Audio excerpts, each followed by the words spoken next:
Pearl was born 8 weeks early. I was in intensive care, she was in intensive care. We didn't have any phone signal, no Wi-Fi signal to let anybody know. So when we had the equivalent of radio silence, more and more family and friends were really worried. In actual fact, we were just waiting for a consultant to say something, or, you know, sort of waiting for test results or various things like that. And if we could have let people know just on Wi-Fi, just via Facebook or Twitter, the wider family and friends wouldn't have had to keep ringing each other up, have you heard, and sort of that increases the anxiety and stress for family and friends, but also for us knowing that we can't communicate with the people that we need to let know what's going on. We couldn't have visitors because Pearl was in intensive care, so to let people know how things were, we had to wait until we get home because there was no connectivity in the hospital. So to and from hospital, there again was radio silence. So even when we had good news, we couldn't share it, never mind sort of worrying news. And there was the time when I was in special care waiting for my husband to come and pick me up. He thought I was seeing him at the door. I thought he was coming to the ward to collect me. We sat for an hour waiting for each other without any form of communication because we had no phone signal.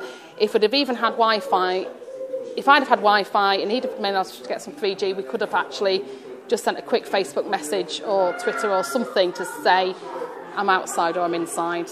And that would have been an awful lot easier in a very stressful, difficult situation as it was. Yeah, we had, when Iris was pregnant with Iris, we had additional scans because of issues that we had previously. Hospital parking is a nightmare at Halifax, so what we had to do, my husband had to drop me off at the door. I had to run in, wait for the scan. I was waiting, my name was called, because they were always running late, but my name was called. I couldn't get in touch with him to say dump the car at the door or on the double yellow lines or just dump it somewhere to get in for 5-10 minutes. When he finally came in, I wasn't in the waiting room, didn't know where I was. Because we'd had concerns over the first baby, we were there having extra scans. He was really worried because he just didn't know where I was, even though I was in a scanning room. I couldn't communicate with him until I came out and found him. But again, the anxiety and the stress levels was through the roof at that point.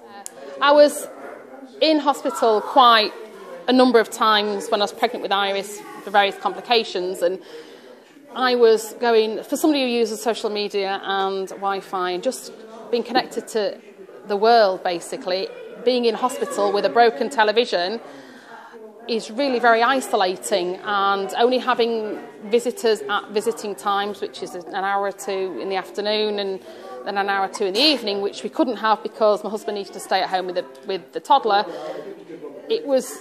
I was slowly going stir crazy, very, very little to do, and in the end I was just pleading to come home, probably earlier than I should have been, just so I could be back to my normal self, really.